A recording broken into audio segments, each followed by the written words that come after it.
ശ്രീ സച്ചിദാനന്ദ സദ്ഗുരു സായിനാഥ് മഹാരാജ് കി ജയ്.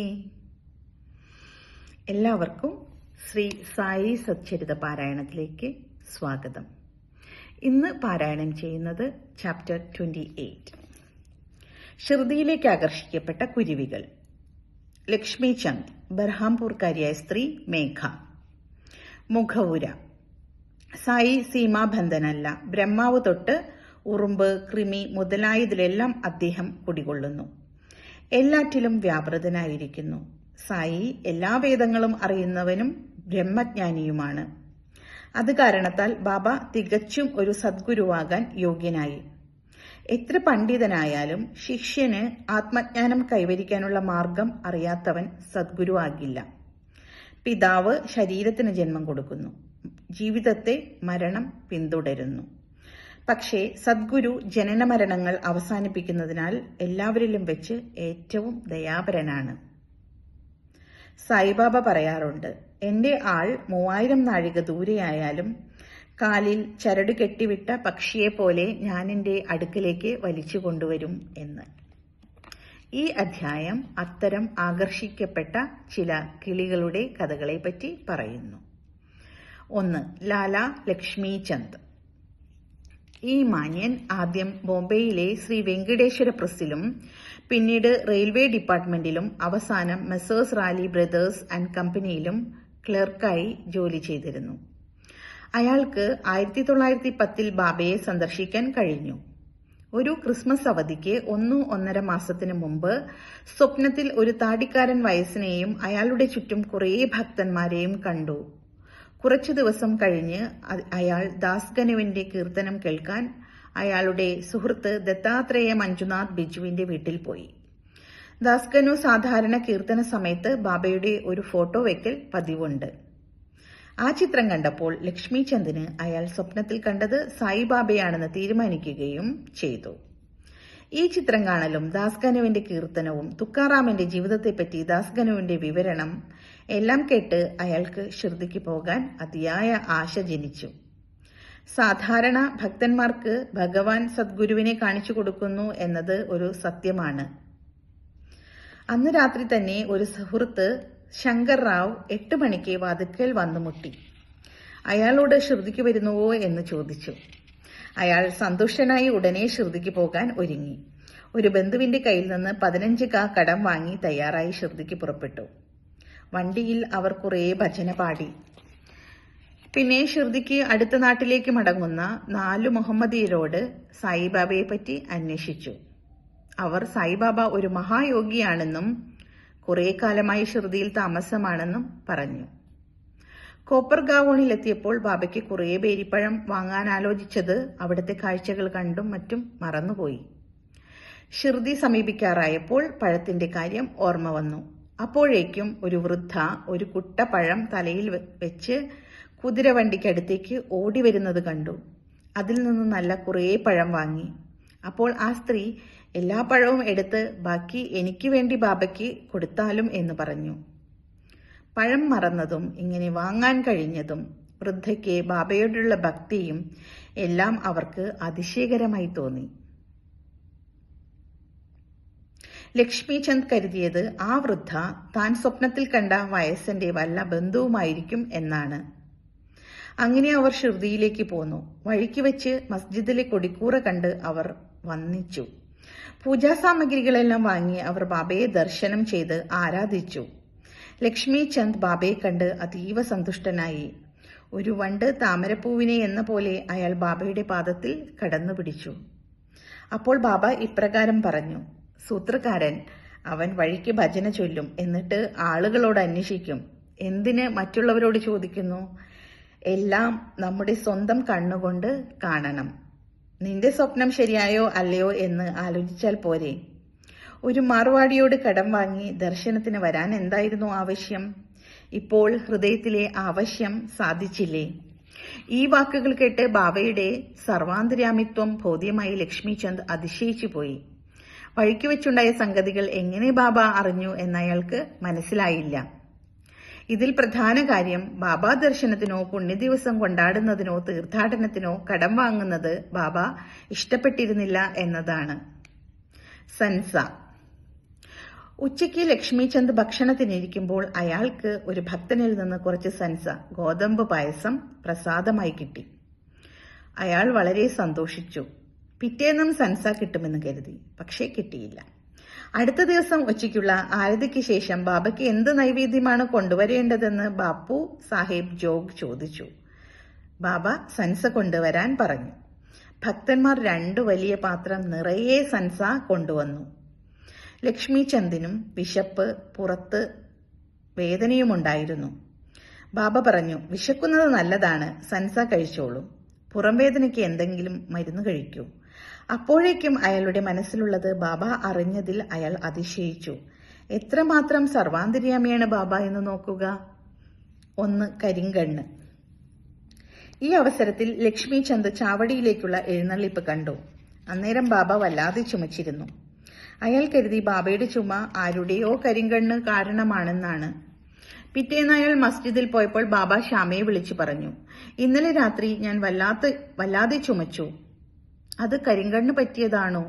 ആരുടെയോ കരിങ്കണ്ണു കൊണ്ടാണ് ഞാൻ ചുമക്കുന്നതെന്നാണ് തോന്നുന്നത്. ബാബ ലക്ഷ്മിചന്ദ് വിചാരിച്ചത് പറഞ്ഞതാണ് അത്. ഇതെല്ലാം കണ്ട് ബാബയെ പറ്റി പരമാത്മാവാണെന്ന് ബോധ്യപ്പെട്ട് അയാൾ കൽക്കൽ വീണ് പറഞ്ഞു, ഞാൻ ദർശനം കൊണ്ട് കൃതാർത്ഥനായി. എന്നോട് കനിവുണ്ടായി രക്ഷിക്കണം. അവിടുത്തെ പാദങ്ങളിലല്ലാതെ എനിക്ക് മറ്റൊരു ദൈവമില്ല. എന്റെ മനസ്സ് അവിടുത്തെ ഭജനയിലും പാദങ്ങളിലും മാത്രം വ്യാപൃതമാവട്ടെ. അവിടുത്തെ ദയ എന്നെ എല്ലാ കഷ്ടതകളിൽ നിന്നും രക്ഷിക്കട്ടെ. എനിക്ക് സദാ അവിടുത്തെ നാമം ജപിക്കുവാൻ കഴിയുമാറാകട്ടെ. ബാബയുടെ ഉദിയും അനുഗ്രഹവും വാങ്ങി സ്നേഹിതനോടൊപ്പം അയാൾ വീട്ടിലേക്ക് മടങ്ങി. തൃപ്തനായി വഴിനീളെ ബാബയെപ്പറ്റി കീർത്തിച്ചു. പിന്നീട് എല്ലായ്പ്പോഴും ബാബയുടെ പരമഭക്തനായിരുന്നു. അടുത്ത പ്രദേശത്തു നിന്ന് ഷിർദിക്ക് വരുമ്പോഴും അയാൾ ദക്ഷിണയും കർപ്പൂരവും മാലകളും അയച്ചുകൊണ്ടിരുന്നു. 2. ബർഹാംപൂർക്കാരി. ഇനി മറ്റൊരു കിളിയെപ്പറ്റി കേൾക്കുക. ബർഹാംപൂരിലെ ഒരു സ്ത്രീ സ്വപ്നത്തിൽ ബാബ വന്ന് കിച്ചടി യാചിക്കുന്നതായി കണ്ടു. ഉണർന്നു നോക്കിയപ്പോൾ ആരെയും കണ്ടില്ല. ഈ സ്വപ്നം കണ്ട് സന്തുഷ്ടിയായി അവർ ഭർത്താവിനോടും മറ്റ് എല്ലാവരോടും വിവരം പറഞ്ഞു. അയാൾ പോസ്റ്റൽ ഡിപ്പാർട്ട്മെന്റിൽ ജോലിക്കാരനായിരുന്നു. അയാൾക്ക് അക്കാലയിലേക്ക് മാറ്റം കിട്ടിയപ്പോൾ ഭാര്യയും ഭർത്താവും കൂടി ഷിർദിക്ക് പോവാൻ തീർച്ചപ്പെടുത്തി. ഒരു ദിവസം ഷിർദിക്ക് പുറപ്പെട്ട് വഴിക്ക് വെച്ച് ഗോമതി തീർത്ഥം സന്ദർശിച്ച് ഷിർദിയിലെത്തി. അവിടെ 2 മാസം താമസിച്ചു. എല്ലാ ദിവസവും മസ്ജിദിൽ പോയി ബാബയെ ആരാധിച്ച് സന്തോഷമായി കഴിഞ്ഞുകൂടി. അവർ ബാബയ്ക്ക് കിച്ചടി നൈവേദ്യം കൊടുക്കാൻ വന്നതായിരുന്നു. പക്ഷേ ആദ്യത്തെ 14 ദിവസം അതിന് സാധിച്ചില്ല. സ്ത്രീക്ക് ഈ അമാന്തം തീരെ ഇഷ്ടപ്പെട്ടിരുന്നില്ല. 15-ാം ദിവസം ഉച്ചയ്ക്ക് കിച്ചടിയുമായി അവർ മസ്ജിദിൽ വന്നു. അപ്പോൾ ബാബയും മറ്റുള്ളവരും ഭക്ഷണത്തിന് ഇരുന്നതായും മറശീല താഴ്ത്തിയിട്ടതുമായാണ് കണ്ടത്. ആരും മറശീല താഴ്ത്തിയാൽ പ്രവേശിക്കാൻ ധൈര്യപ്പെട്ടിരുന്നില്ല. പക്ഷേ ആ അമ്മയ്ക്ക് അതൊന്നും അറിഞ്ഞിരുന്നില്ല. അവർ കർട്ടൻ പൊന്തിച്ച് അകത്ത് കടന്നു. അന്ന് ബാബയ്ക്ക് കിച്ചടി വേണമെന്ന് പറഞ്ഞിരുന്നു. കിച്ചടി കണ്ട ഉടനെ ബാബ അത് വാങ്ങി വാരി വാരി കഴിക്കാൻ തുടങ്ങി. ഇത് കണ്ട് എല്ലാവരും അതിശയിക്കുകയും ഭക്തന്മാരോടുള്ള ബാബയുടെ പ്രേമത്തെപ്പറ്റി അവർക്ക് ബോധ്യമാവുകയും ചെയ്തു. 3. മേഘ. ഇനി 3ാമത്തെയും ഏറ്റവും വലുതുമായ കിളിയെപ്പറ്റി നോക്കാം. വീരം ഗാവോണിലെ മേഘ അക്ഷരാഭ്യാസം പോലുമില്ലാത്ത ശുദ്ധഗതിക്കാരനായ ബ്രാഹ്മണനും റാവു ബഹദൂർ സത്തയുടെ പാചക വേലക്കാരനുമായിരുന്നു. അയാൾ ശിവഭക്തനായതുകൊണ്ട് സദാനേരവും നമഃശിവായ എന്ന് ജപിക്കുമായിരുന്നു. അയാൾക്ക് സന്ധ്യാവന്ദനമോ ഗായത്രിയോ ഒന്നും അറിയില്ലായിരുന്നു. റാവു ബഹദൂർ സാത്തയെ അയാളിൽ തൽപരനായി സന്ധ്യാവന്ദനവും ഗായത്രിയും പഠിപ്പിച്ചു. സാത്തയെ അയാളുടെ ഷിർദിയിലെ സായിബാബ ശിവാവതാരമാണെന്ന് പറഞ്ഞ് അയാളെ ഷിർദിയിലേക്ക് പുറപ്പെടുവിപ്പിച്ചു. ബ്രോച്ച് റെയിൽവേ സ്റ്റേഷനിൽ വെച്ച് സായിബാബ മുസ്ലിമാണെന്ന് കേട്ടപ്പോൾ അയാളുടെ ശുദ്ധഗതിയും യാഥാസ്ഥിതികത്വവും കാരണം ഒരു മുസ്ലിമിനെ വണങ്ങുന്ന കാര്യത്തിൽ നന്നേ വിഷമം തോന്നി. എന്നിട്ട് യജമാനനോട് തന്നെ അങ്ങോട്ടയക്കരുതെന്ന് അപേക്ഷിച്ചു. സത്തെ അയാളെ നിർബന്ധിച്ച് അയാളുടെ ഭാര്യാപിതാവായ ഷിർദിയിലെ ദാദാ കേൽക്കർക്ക് ഒരു കത്തും കൊടുത്ത് അയച്ചു. അയാൾ ഷിർദിയിലെത്തി. മസ്ജിദിൽ ചെന്നപ്പോൾ ബാബ കോപിച്ച് അയാളെ ഉള്ളിൽ കയറാൻ സമ്മതിക്കാതെ അലറി. ആ കള്ളനെ ചവിട്ടി പുറത്താക്കുവിൻ. എന്നിട്ട് ബാബ മേഘയോട് പറഞ്ഞു, നീ മുന്തിയ ബ്രാഹ്മണനും ഞാൻ താണതരം മുസ്ലിമും. നീ ഇവിടെ വന്നാൽ ജാതി നഷ്ടപ്പെടും. അതുകൊണ്ട് കടന്നുപോ. ഈ വാക്കുകൾ കേട്ട് മേഘ പേടിച്ചു വിറച്ചു. അയാളുടെ മനസ്സിലുള്ളത് എങ്ങനെ ബാബ അറിഞ്ഞു എന്നതാണ് അയാളുടെ അതിശയം. കുറച്ചു ദിവസം അവിടെ അയാൾ ബാബയെ അയാൾ ഇഷ്ടപ്പെട്ടവണ്ണം പരിചരിച്ചു കൂടിയും ബോധ്യം വന്നില്ല. പിന്നീട് അയാൾ വീട്ടിൽ പോവുകയും അതിനുശേഷം നാസിക്കിലെ ത്രംബകിൽ 1.5 കൊല്ലം താമസിക്കുകയും ചെയ്തു. വീണ്ടും അയാൾ ഷിർദിക്ക് മടങ്ങി. ഇത്തവണ ദാഭോൽക്കർ ഇടപെട്ടതുകൊണ്ട് മസ്ജിദിൽ പ്രവേശിക്കാൻ അനുവദിക്കുകയും അങ്ങനെ ഷിർദിയിൽ താമസിക്കുകയും ചെയ്തു. സായിബാബ മേഘയെ സഹായിച്ചത് വാക്കാൽ ഉപദേശം കൊടുത്തിട്ടായിരുന്നില്ല. ബാബ മേഘയിൽ ആന്തരികമായി പ്രവർത്തിച്ച് അയാളിൽ പല മാറ്റങ്ങളും വരുത്തി, പല നേട്ടങ്ങളും കൊടുത്തു. അങ്ങനെ മേഘ സായിബാബയെ ശിവാവതാരമായി കണക്കാക്കാൻ തുടങ്ങി. ശിവപൂജയ്ക്ക് കൂവളത്തില വേണമല്ലോ. മേഘ നാഴികക്കണക്കിന് നടന്നുപോയി കൂവളയില കൊണ്ടുവന്ന് അയാളുടെ ശിവനെ, ബാബയെ പൂജിക്കും. അയാളുടെ പതിവ് എങ്ങനെയെന്ന് വെച്ചാൽ ബാബ ഗ്രാമത്തിലെ എല്ലാ ദേവന്മാരെയും ആരാധിച്ച് മസ്ജിദിൽ വന്ന് ബാബയുടെ അടുക്കൽ കുമ്പിട്ട് ബാബയുടെ കാൽ തലോടിക്കൊടുത്ത് പാദതീർത്ഥം കഴിക്കും. ഒരിക്കൽ ഖണ്ഡോബ ക്ഷേത്രം അടച്ചിരുന്നതിനാൽ അവിടെ തൊഴാതെ അയാൾ മസ്ജിദിൽ വന്നു. ബാബ ആരാധന സ്വീകരിക്കാതെ ക്ഷേത്രത്തിന്റെ നട തുറന്നപ്പോൾ തുറന്നിട്ടുണ്ടെന്ന് പറഞ്ഞ് വീണ്ടും മടക്കി അയച്ചു. മേഘ പോയി നോക്കിയപ്പോൾ നട തുറന്നിട്ടുണ്ട്. അവിടെ തൊഴുത് വീണ്ടും പതിവ് പോലെ ബാബയുടെ അടുക്കൽ വന്നു. ഗംഗാ സ്നാനം. ഒരു മകരസംക്രമത്തിന് മേഘയ്ക്ക് ബാബയുടെ ദേഹം ചന്ദനം പൂശി ഗംഗാജലത്തിൽ കുളിപ്പിക്കണമെന്ന ആഗ്രഹം തോന്നി. ബാബ ആദ്യം സമ്മതിച്ചില്ലെങ്കിലും വീണ്ടും വീണ്ടും അപേക്ഷിച്ചപ്പോൾ അനുവാദം കൊടുത്തു.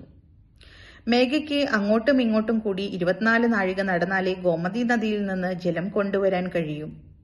അയാൾ ജലം കൊണ്ടുവന്ന് എല്ലാ ഏർപ്പാടും ചെയ്ത് ബാബയോട് സ്നാനത്തിന് തയ്യാറാവാൻ അപേക്ഷിച്ചു.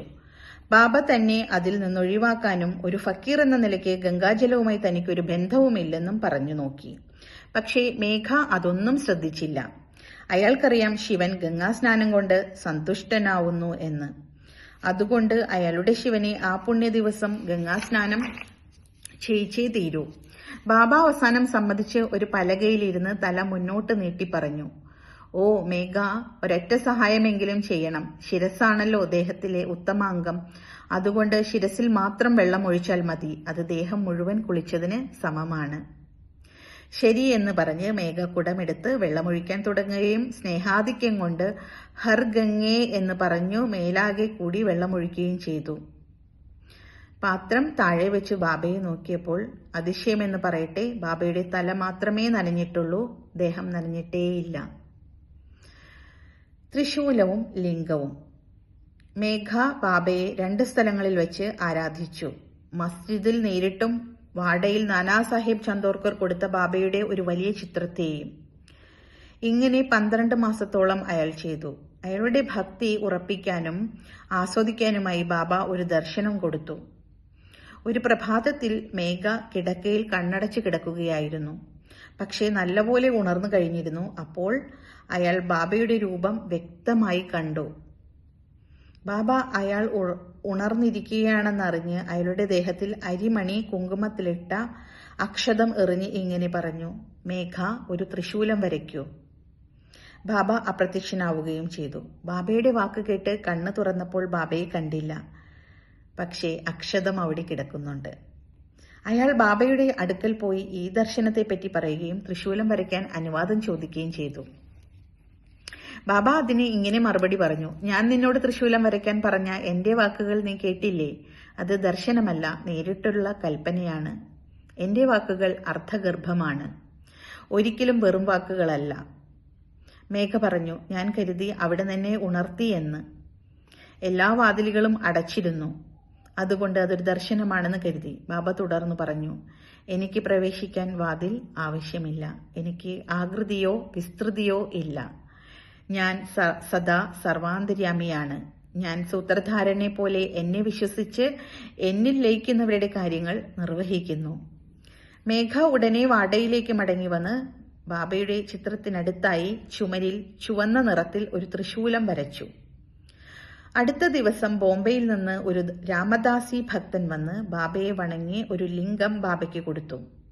അന്നേരം മേഘയും അവിടെ വന്നു. ബാബ പറഞ്ഞു, നോക്കൂ, ശങ്കരൻ വന്നിരിക്കുന്നു, അദ്ദേഹത്തെ വേണ്ട പോലെ നോക്കണം. മേഘ ഇത് കണ്ട് തൃശൂലത്തോടുകൂടി ശിവലിംഗവും വന്നതിൽ ആശ്ചര്യപ്പെട്ടു. വാടയിൽ അതേസമയം കാക്കാ സാഹിബ് ദീക്ഷിത് കുളി കഴിഞ്ഞ് തലയിൽ ഒരു തോർത്തും കെട്ടി ബാബയെ നമസ്കരിച്ച് നിൽക്കുകയായിരുന്നു. അയാൾ മനസ്സിൽ ഒരു ശിവലിംഗം കണ്ടു. അയാൾ അതിശയിച്ചു നിൽക്കുമ്പോൾ മേഘ തനിക്ക് ബാബ കൊടുത്ത ആ ശിവലിംഗം കൊണ്ടുവന്ന് അയാൾക്ക് കാണിച്ചു. ദീക്ഷിത് അത് കണ്ടപ്പോൾ താൻ നിമിഷങ്ങൾക്ക് മുമ്പ് മനസ്സിൽ കണ്ട അതേ ശിവലിംഗമാണ് ഇതെന്ന് അയാൾക്ക് ബോധ്യമായി. തൃശൂലം വരച്ച് കുറച്ചു ദിവസങ്ങൾക്ക് ശേഷം ബാബ തന്റെ ചിത്രത്തിനടുത്ത് ആ ശിവലിംഗവും പ്രതിഷ്ഠിച്ചു. അങ്ങനെ മേഘയുടെ ശിവപൂജ ഈ തൃശൂലവും ശിവലിംഗവും കൂടി ആയപ്പോൾ പൂർണ്ണമാവുകയും അയാളുടെ ഭക്തി ബാബ സ്ഥിരപ്പെടുത്തുകയും ചെയ്തു. അങ്ങനെ വളരെ കാലം ബാബയെ സേവിച്ചും പരിചരിച്ചും സ്ഥിരമായി മധ്യാഹ്ന ആരതിയും സായന്തന ആരതിയും നടത്തിവന്ന് മേഘ 1912 അന്ത്യശ്വാസം വലിച്ചു. അപ്പോൾ ബാബ അയാളുടെ ശവശരീരം തലോടി കണ്ണീരൊലിപ്പിച്ചുകൊണ്ട് പറഞ്ഞു, ഇതെന്റെ ഒരു യഥാർത്ഥ ഭക്തനായിരുന്നു. ബാബ സ്വന്തം ചെലവിൽ ശവദാഹ ശേഷം ബ്രാഹ്മണ സദ്യ നടത്താൻ കൽപ്പിക്കുകയും ആ കൽപ്പന കാക്കേ സാഹിബ് ദീക്ഷിതിന്റെ മേൽനോട്ടത്തിൽ നടപ്പിലാക്കുകയും ചെയ്തു. ശ്രീ സായിയെ നമിക്കുവിൻ. ലോകശാന്തി ഭവിക്കട്ടെ. ഓം സായിറാം. ജയ് മോഹൻജി. Thank U.